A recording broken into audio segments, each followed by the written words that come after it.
Good morning. Morning, everyone. Good morning to our friends on Instagram here, and good morning to our friends on Facebook. Tanj here, leadership and mindset specialist for real estate principals, managers, and property leaders that really want to grow themselves, their people, and their business in the least amount of time. Welcome to Mindset Mastery Monday. If you're here in Victoria, in Australia, welcome to you and happy long weekend. And wherever you are around the country or the world, I hope you've had a beautiful weekend and some time with people that you love. And those in real estate, I hope you had a fantastic sales day on Saturday and also on Sunday. Congratulations to all of my clients and friends that had a lot of open for inspections over the weekend. There was a real surge for them. So congratulations to you. Interesting conversation we're going to have today in Mindset Mastery Monday. Today's theme is how to get your shift together. Now, what does that actually mean? Good morning, Hugo. Thanks for joining. Lovely to see you here. How to get our shift together. Well, as a peak performance coach, I spend a lot of time with real estate principals and leaders, and I have to say that there's definitely been an increase in the level of anxiety, stress, worry, concern, and fear around the current market conditions and how to navigate these changes and how to effectively lead and managing a business when, in some cases, revenue is down. Now, historical data does indicate that in the next 12 months, around 50% of real estate businesses will not be making a profit or won't be in business. Now, that is a reality that some business owners are navigating even today. So I just want to share with you some distinctions today to help get your and my focus in an area that we can control and influence, because these changing and challenging times are going to require a higher level of thinking, being, and then responding.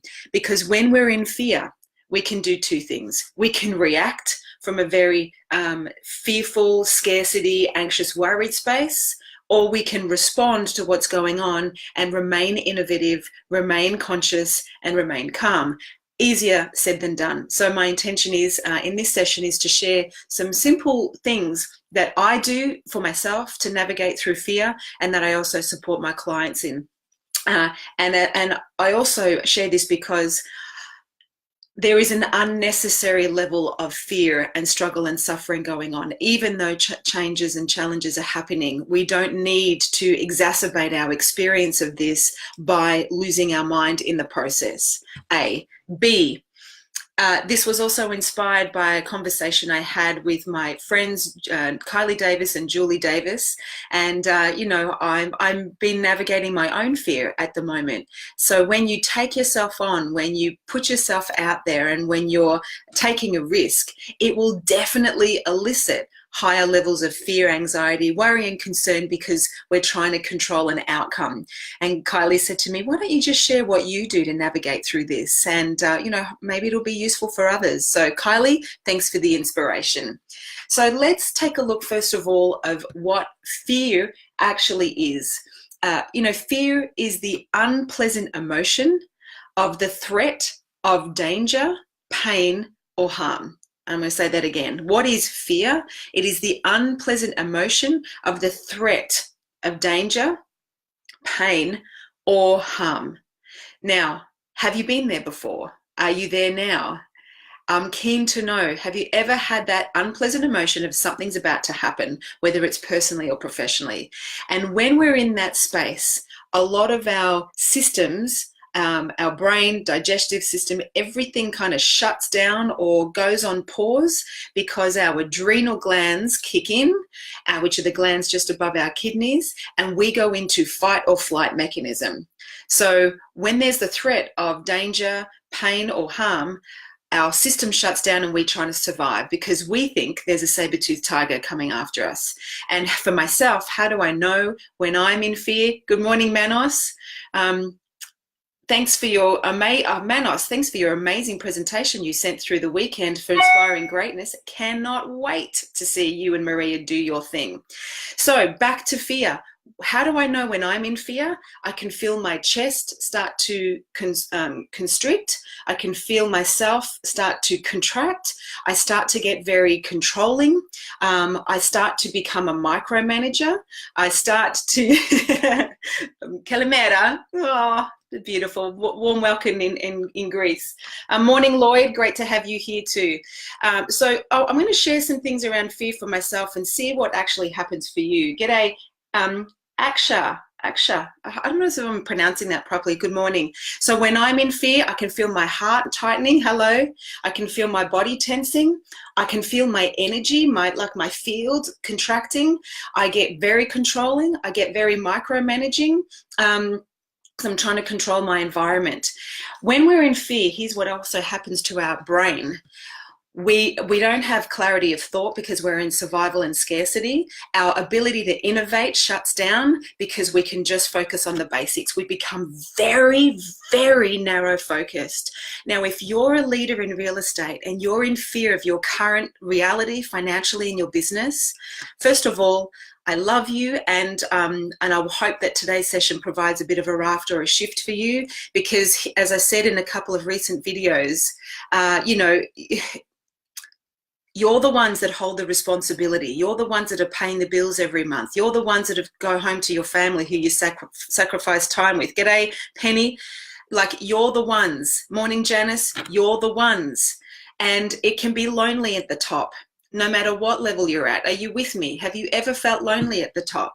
So you've got every 4 weeks, there it is. You've got to pay the lease. You've got to pay the subscriptions. You've got to pay for your staff. You've got to keep paying those bills, yet you're finding, some of you, that your revenue is down. So that is going to elicit a crap load of fear. So what will happen is you'll start to get reactive, you'll start to get nitpicky, you'll start to get controlling, you'll start to get a bit snapdragon, and we don't have often in that space an attitude of gratitude, and we lead through fear. And when we lead through fear, we don't produce great results, and people can feel us and they don't want to be around us. I know when I'm in fear, I'm not great to be around with my family either. So what can we do about it? Well, often fear, which is the threat of danger, pain, or harm, it's that unwanted emotion. It's really coming from something that's a threat. It might not actually be a reality, or it might be a reality. But when we're in survival mode, we don't think as straight as we need to. So what's really going on underneath that? When we're in fear, we're in survival mechanism, and it has our ego trying to control the outcome. So let's look at what ego is. Our ego is like our own opinion of our self-esteem or our persona. And ego, as the Skyhook sang, is not a dirty word, but it can absolutely make a mess. It can make a mess in our business, in our relationships, and with our finances if we are leading our business through egoic states, which are often fear-orientated. And there are 5 strategies to sabotage our success that the ego rules with. And I'm going to unpack these. If you've got a pen and paper, I invite you to write them down, because knowing these can make a real difference to what you think and do for yourself, for your business, and your life. If you can't write them down yet, then watch this again and write them down when you can, and listen for which one of these is happening for you. So your ego is running the show if A, you're addicted to being right. And the things that our ego is wanting to be right about is our crappy beliefs about ourselves. When we're in fear, we don't think good thoughts. We think thoughts like, I'm not good enough, what could go wrong, he's better than me, she's better than me, I'm a failure, what was I thinking, I should never have done this. And you put all of that on top of your already experienced fear, it's going to cause a hot mess. So our ego is addicted to being right, and it's addicted to being right about our limiting beliefs. And that's what it does on loudspeaker when we're afraid, because it wants us to quit, it wants us to stop, it wants us to hide, and doesn't want to put us at risk. Why? The ego's job is to protect us. My version of the ego is it's just simply a wounded child that, is trying to protect itself. And Oh, I'm just trying to read the comments so I can interact here. My opinion of the ego is it's the wounded child that's trying to protect itself because we want love and connection. And anything that's going to threat love and connection, we want to protect. So ego, number one, it's going to be right about our shitty opinions about ourselves, others, in the world, and it's not going to be positive talk. So just know what's going on in your mind and what you're telling yourself. Number two, when we're in fear and when we're in our ego, we will avoid responsibility. How do you know if you're doing that? You'll start procrastinating about things you've got to do. You'll start putting things off. You won't face things head on. You'll start looking for other things to do, or start cleaning out cupboards or watching TV or binging on social media, not facing the actions that you need to take to forward your project or forward an outcome. And we avoid also responsibility for our greatness. When we're in fear and when we're in our ego, we are living a very small and limited version of ourselves. And our inspired spirit and soul definitely takes a back seat. So we're avoiding living our greatest life and expressing the miracle that we are. C, this is a big one, right? And this is definitely the one that's been going on for me inside of me, navigating my own fear. Our ego, one of its strategies for self-sabotage is it wants to stay safe and comfortable. It hates taking a risk. Anything that's going to put our others' perceptions of us at risk, it will avoid it like the plague. So you have to know the ego's job, especially when you're in fear, is to keep you safe. And when you go and take a risk, when you put yourself out there, when you back yourself financially, it will go, what do you think you're doing? Where are you going? Who do you think you are? And that self-talk will just kick in. Have you ever experienced that? Do you know what I'm talking about? So you've got to know when you put yourself out there, when you take a risk, your ego is going to come out on loudspeaker and try to pull you back to the land of safety, security, and familiarity, because it does not want to take a risk. D, the next of the 5 strategies for sabotage from the ego when we're in fear is we become a victim. What that truly means is we act and relate to ourselves like we're powerless. We don't believe we have the power to influence our external circumstances, so we start to have a lot of reasons why we're not performing, and we completely become disempowered. So if we look at real estate, for example, if you're in fear as a leader or as an agent or a team member, and your ego is elicited, which is you're listening to the crappy talk you're telling about yourself, you're wanting to retreat and quit and stay safe and comfortable, you're avoiding responsibility of doing the things that you know you need to do, you got to know that your victim is kicked in because it wants to keep you safe and it's acting powerless, meaning it believes that whatever's going on is way more powerful than you. And how do you know if you're doing that? You won't be focused on producing results. You'll be focused on talking about the reasons why you haven't got the results. You'll be saying things like, you know, I don't have time. My competitors are dropping their commissions. It's the market. Everything that's out of your control, they are going to be reasons. True leaders who go beyond their fear don't use reasons as an excuse that they don't have the results, but it takes a level of awareness that you're even there. And I'll talk about that briefly shortly. So you've got to know, check yourself. Are you making excuses, justifications, descriptions, and sharing reasons why you don't have the results? And are you avoiding responsibility of taking action? And the 5th one, E, what else does our ego do to sabotage our greatness being expressed in the world, especially when we're in fear? It creates drama. It creates drama that's not actually even there because at core, it needs to feel significant. The bottom line is you and I have this fundamental belief, whether you're aware of it or not, that we're not good enough. For some, it's very exaggerated. For some, it's very subtle. But if you've lived and you've been hurt and you've stuffed up and you've ever made a mistake and you're like me, there will be some part of you that you will believe you're not good enough. It's not the truth, but sometimes when we're afraid, that's the voice that we're listening to. And that will absolutely limit our ability to make a difference, be of service, and contribute. So what do we do when all of that noise is going on? Well, a simple process for personal empowerment, number one, is awareness. How do you know if you're in fear? You know by the way you feel. You will feel like I feel, constricted, tight, controlled, edgy, tense, micromanaging, shortness of breath, like it's just all tensed up. The best thing to do is bring your awareness back into the here and now, back into, you can even put your hand on your heart or your hand on your belly and just take a couple of breaths and connect to yourself. Often when we're feeling anxiety, worry, or fear, it's because we're in the past at the results that we haven't produced, or the things that we don't have, or the relationship that did end, or we are so way out there in the future. A call related to, oh, hey, Rod, thanks. Or we are so related to the future that we try to control the outcome. This is where I go, right? So even as a peak performance coach, listen, thanks, Kylie. I'm sharing this because believe me, I've got some great tools, but my stuff comes up. So when I've got these 3 events happening in Adelaide, Melbourne, and Sydney, and I'm stretching myself and I've committed to people and I'm using my family's money to fund it, man, you better believe my fear is kicked in. And I'm trying to control an outcome out there. Well, all we can do is bring our awareness back to here and breathe, and just breathe.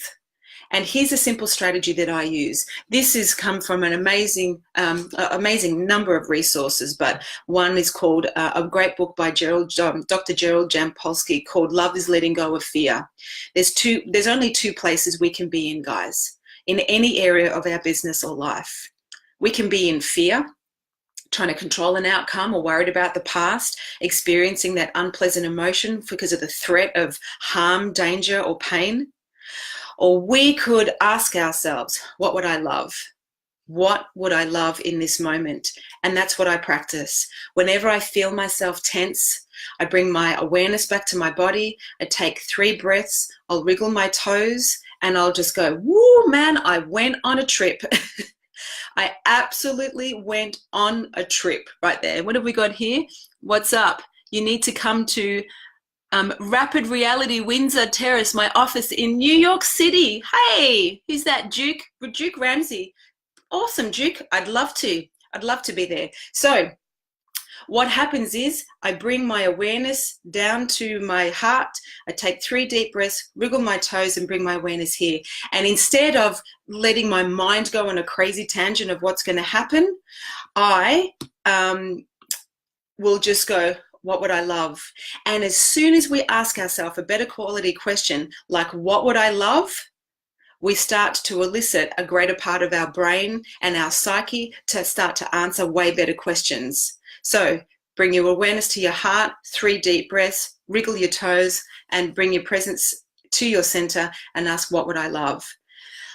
And then see what comes. And you'll find that your whole nervous system will calm down. And from that place, you can start to create and cultivate way better responses and not react from fear and struggle and suffering. And if you're not sure about what you'd love, the next best strategy is to find something to be grateful for in that moment that you've brought your presence to that centered space. Just go, okay, I'm grateful that I caught that thought, because I know that every thought I have is like ordering something from the cosmic restaurant, and I don't want to be ordering all that fear. That was a trip. Okay, what would I love? And then you start to unpack the things that you would love about these events you're producing, or the business you're running, or the kids that you parent, or the relationship that you're in. You start to get ideas, you start to innovate, and then you can act. But as I said, if you're not in that space and you don't know, then find something to be grateful for. You cannot be in fear and gratitude at the same time. It just can't happen. Gratitude will absolutely alter your attitude and therefore impact your altitude. When we are grateful, when we bring our awareness back here, find something to be grateful for, instant elevation of our state.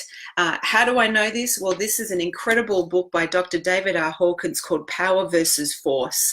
As a coach, I get the privilege of being intimately involved in people's business and lives and see where they get stuck and struggle. And they experience these unwanted emotions, which are all the lower emotions below the line: fear, shame, anxiety, stress, guilt. If we hang out in these spaces, it'll completely deplete our immune system and we attract disease and illness. If you want to experience love, joy, happiness, compassion, gratitude is going to give you access to that. But here's the thing, the doorway between the below the line and the above the line emotions, you can search this on Google, by the way, The Map of Consciousness by Dr. David R. Hawkins. If you want to get a quick snapshot of whether you've been operating below or above the line in your life, your business and relationships, with your money, health, or wealth, check it out. Interestingly, this is what fascinates me, the doorway between the lower emotions that we can experience and the high ones is courage. It absolutely takes courage to lead in uncertain times. It absolutely takes courage to do what it takes to, inspire your people, even when you don't know what you're doing or you don't know the answers. So how do you have an attitude of gratitude? Well, you just bring your presence in and you could find something. The fact that you're alive, that's a great place to start, because it's a miracle that we're even here. Finally, the biggest resource and a tool that's helping me navigate my own fear right now that I highly recommend is a tool by Dr. Joe Dispenza. Hey, oh to be skinny. Dr. Joe Dispenza is a researcher on epigenetics, quantum physics, and neuroscience. I've been studying his work deeply for the last few months now. If you're familiar with him, you may have seen him on The Secret. Amazing guy, amazing story. He has a really great app. I can't show you because it's on my phone and that's what I'm on Instagram on. But it's called You Are the Placebo. And he's got some meditations in this app that take our brain out of our smallness and our fear and our struggling self to our ultimate genius and creator self. And there's an amazing meditation on there about changing your beliefs. It goes for about 24 minutes. I listen to that around 3 times a day. And I promise you, every time I listen to it, I've gone from that being that constricted, contracted, fearful person to expanded and having faith and trust and way more innovative and way more able to effectively solve problems and navigate uncertain terrain. So, hey Jag, nice to see you. So fear will F us up, especially if we react from it and we don't respond to it. So when you're in fear, don't let it trip you out, just recognize it. Bring your energy back into your center. Take 3 deep breaths and wriggle your toes. Ask yourself, what would I love? And see what comes, or find something to be grateful for. And get on to Dr. Joe Dispenza's placebo app. Just go to your app store on your phone, or jump onto Dr. Joe Dispenza's website. There's a lot of meditations and exercises that you can do to really go from fear into absolute fulfillment when we go beyond what we think might happen and our worries about what people might think. So I hope that was of service. If you are a leader and you're navigating these changing times and your team are in fear, share this with them. Unpack those 5 strategies that the ego does to sabotage our greatness being expressed in the world. Are you addicted to being right about your shitty beliefs about yourself, others, in the world? Are you avoiding responsibility of taking action in the areas that you need to? Are you playing safe and comfortable, hanging out in familiar territory that you don't like, but you know it there and you've set up camp and you're kumbayaing? Are you being a victim? Do you relate to yourself like you don't have the power to change anything? Because you absolutely do. You absolutely do. But you can't when you're in fear. You've got to come back to love and focus on what you're grateful for. And are you creating unnecessary drama in your head of stuff that's not even likely to happen, but it's your strategy of surviving?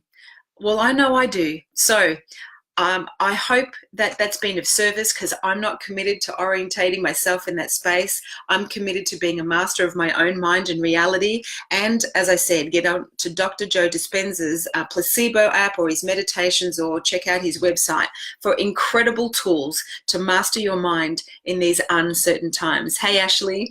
So I hope you found that of service. If you have any questions at all, or if you are really in fear and it feels all consuming and overwhelming, overwhelming for you right now, please DM me. I would love to connect and contribute to you, because I don't want you to unnecessarily suffer. There are things that you can do to separate the pain and suffering from the action you may need to take in your business. A little side note, real estate leaders, when you are afraid, please don't avoid looking at your figures, and certainly don't avoid your P&L. Part of reducing fear is having clarity of what is. So don't avoid what is. Get into action and get the results, so you can start to look at how you might be able to reduce expenses or increase revenue. Both are completely possible. Much love to you. I hope that that was of service. As I said, DM me if you really do need a raft at this point. And if you have any questions around leadership or mastering your mindset, particularly in uncertain times, then I'd love you to reach out. I wish you and your teams and families a beautiful week, and look forward to seeing you next week for more Mindset Mastery Monday. Take care. See you to our friends on Insta. And goodbye to our friends on Facebook.